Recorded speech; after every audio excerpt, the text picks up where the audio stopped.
Niobe, like Niobe, all tears. Shakespeare. The quotation is an overworked quotation, like many another of those from Hamlet, yet, have half of those whose lips utter it more than the vast acquaintance with the story of Niobe and the cause of her tears. The noble group, attributed to Praxiteles, of Niobe and her last remaining child, in the Uffizi Palace at Florence, has been so often reproduced that it also has helped to make the anguished figure of the Theban queen a familiar one in pictorial tragedy, so that as long as the works of those titans of art, Shakespeare and Praxiteles, endure, no other monument is wanted for the memory of Niobe. Like many of the tales of mythology, her tragedy is a story of vengeance wreaked upon a mortal by an angry god.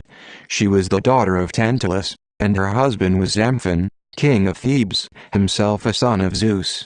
To her were born 7 fair daughters and 7 beautiful and gallant sons, and it was not because of her own beauty, nor her husband's fame, nor their proud descent and the greatness of their kingdom, that the queen of Thebes was arrogant in her pride. Very sure she was that no woman had ever borne children like her own children, whose peers were not to be found on earth nor in heaven. Even in our own day there are mortal mothers who feel as Niobe felt. But amongst the immortals there was also a mother with children whom she counted as peerless. Latona, mother of Apollo and Diana, was magnificently certain that in all time, nor in eternity to come, could there be a son and daughter so perfect in beauty, in wisdom, and in power as the two that were her own. Loudly did she proclaim her proud belief, and when Niobe heard it she laughed in scorn. "The goddess has a son and a daughter," she said, "beautiful and wise and powerful they may be, but I have borne 7 daughters and 7 sons, and each son is more than the peer of Apollo, each daughter more than the equal of Diana, the moon goddess." And to her boastful words Latona gave ear, and anger began to grow in her heart. Each year the people of Thebes were wont to hold a great festival in honor of Latona and her son and daughter, and it was an evil day for Niobe when she came upon the adoring crowd that, laurel-crowned, bore frankincense to lay before the altars of the gods whose glories they had assembled together to celebrate. "O foolish ones," she said, and her voice was full of scorn, "am I not greater than Latona? I am the daughter of a goddess, my husband, the king, the son of a god. Am I not fair? Am I not queenly as Latona herself? And, of a surety, I am richer by far than the goddess who has but 1 daughter and 1 son. Look on my 7 noble sons. Behold the beauty of my 7 daughters, and see if they in beauty and all else do not equal the dwellers in Olympus." And when the people looked, and shouted aloud, for in truth Niobe and her children were like unto gods, their queen said, "Do not waste thy worship, my people. Rather make the prayers to thy king and to me and to my children who buttress us round and make our strength so great, that fearlessly we can despise the gods."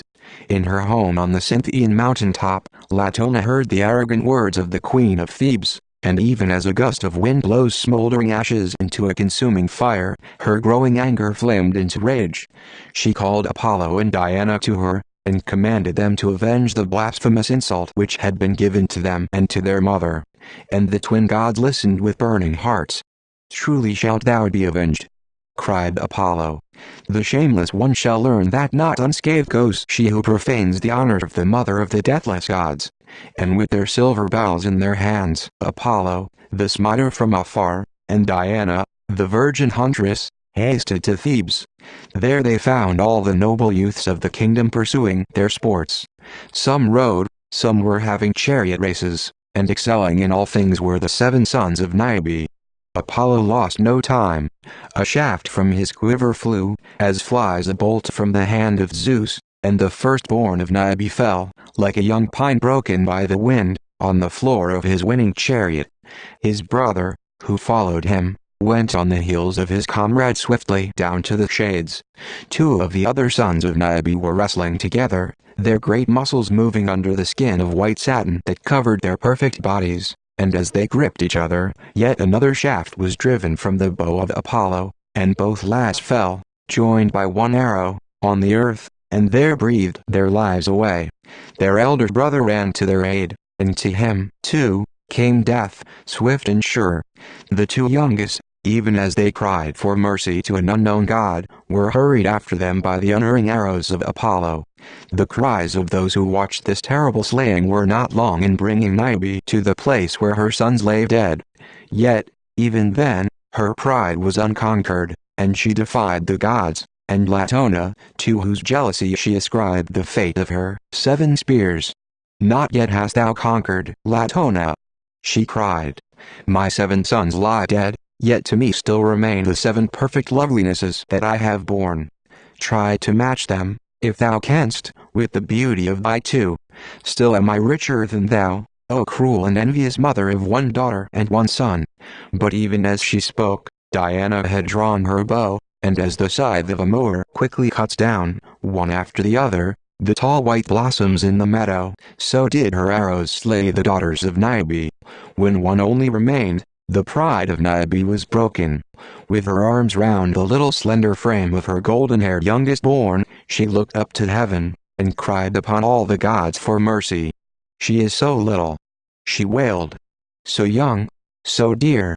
Ah, spare me one," she said, "only one out of so many." But the gods laughed. Like a harsh note of music sounded the twang of Diana's bow. Pierced by a silver arrow, the little girl lay dead.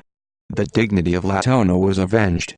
Overwhelmed by despair, King Amphin killed himself, and Niobe was left alone to gaze on the ruin around her. For 9 days she sat, a Greek Rachel, weeping for her children and refusing to be comforted, because they were not.